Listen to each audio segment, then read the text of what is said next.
Coming up on Diplomatic Channel, the war in Syria, America's move to withdraw troops, and what the other allies think concerning the war. While the Yellow Vest protests continue in France, President Emmanuel Macron visits troops in Chad. Plus our special interview with the head of mission at the French Consulate General in Lagos, Mr. Laurent Polonceau, on Nigeria-France relations. Hello everyone, Merry Christmas and welcome to Diplomatic Channel. I am Amarachi Ubani. What an interesting week it has been as regards the United States and her allies. President Donald Trump announced the withdrawal of at least 2,000 troops from Syria, saying the war against the Islamic State militants has been won. Allies in the coalition against the IS do not think so, and now there are jitters what the withdrawal could mean for the coalition and the impact it could have on the militant group determined to take control of new territories. The U.S. President Donald Trump has defended his decision to pull at least 2,000 American troops from Syria, declaring victory over the Islamic State militants.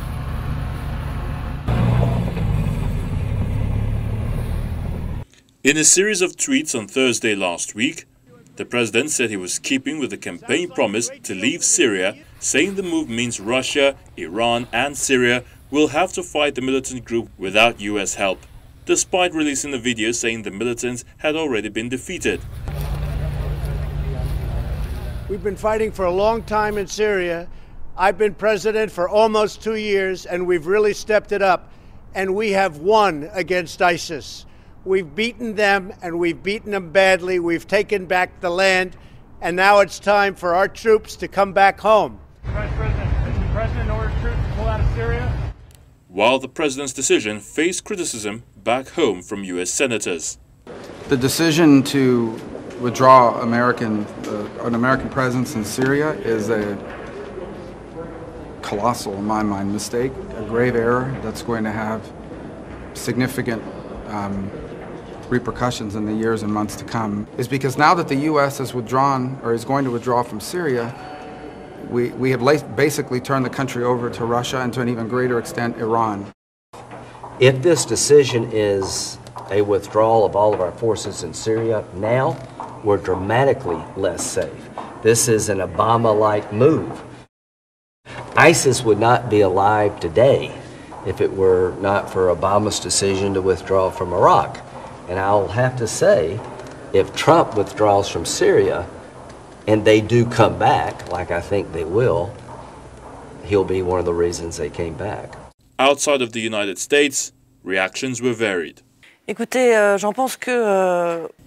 been a lot of progress. It's true that we've had progress in Syria with the coalition, but this fight continues. We will continue to carry it out.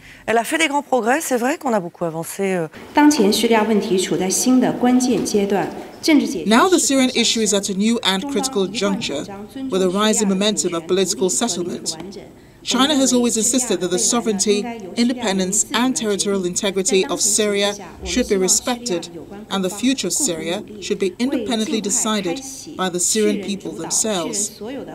Under the current situations, we hope that all the relevant sides in Syria will join hands to facilitate the inclusive Syrian-led and Syrian-owned political process as soon as possible, so as to promote the proper settlement of the Syrian issue at an early date. Russian President Vladimir Putin said he largely agreed with the U.S. president that Islamic State had been defeated, but added that he was skeptical whether the United States will withdraw fully from Syria. Turkish President Recep Erdogan, a strong critic of American policy in Syria, said he would delay a planned military operation in Syria's northeast. He welcomed the U.S. decision to withdraw troops from Syria and said Washington should coordinate with Ankara on the pullout of its troops. And the Syrians themselves become uneasy with the U.S. move. The government called on support from the US-backed Syrian Democratic Forces to open the way for Syrian government forces to enter eastern Euphrates. The SDF are in the final stages of a campaign to recapture areas seized by IS militants. but they face the threat of a military incursion by Turkey, which considers the Kurdish fighters who spearheaded the group to be a terrorist organization. As expected, President Trump's announcement of U.S. troop withdrawal from Syria has drawn some reactions from experts as well. My guest on the program, Adebayo Adeleke, is a dynamic leader with global insights on a broad array of issues. He is also a seasoned combat veteran of the United States Army with over 20 years of service. I talked to him about what the U.S. withdrawal could mean for America, the world, and the Islamist State. Adebayo, thank you for joining us on Diplomatic Channel. Thank you. Last Wednesday, President Donald Trump announced the withdrawal of over 2,000 troops from Syria, to the shock of many of the allies and practically the whole world. Do you think this was a smart decision for the president? I know there's been an onslaught of criticism both sides of the aisle and across the world about the decision President Trump made, but to be honest with you, that is his constitutional right as the President of the United States to assess the threat and realign forces as needed. As you can see, it's not only that Syria is going to be the only one being impacted by this. We're going to have about 7,000 troops being withdrawn from Afghanistan. And also, I don't know if you know about this, about 700 troops will be actually leaving Africa as well. I mean, of about 10% of the troops that are in Africa. That's about, some of them actually fighting in Chad, Niger, and in Mali. So this is within his constitutional right now. That being said, I think a lot of criticism came for the fact that a lot of the coalition forces, that are a lot of partners that we've been working together on this war on extremism, were not consulted. He has normally done, there's no right or wrong answer to this, but the normal protocol is you consult, he has to be, somebody's coalition partners supposed to be consulted now.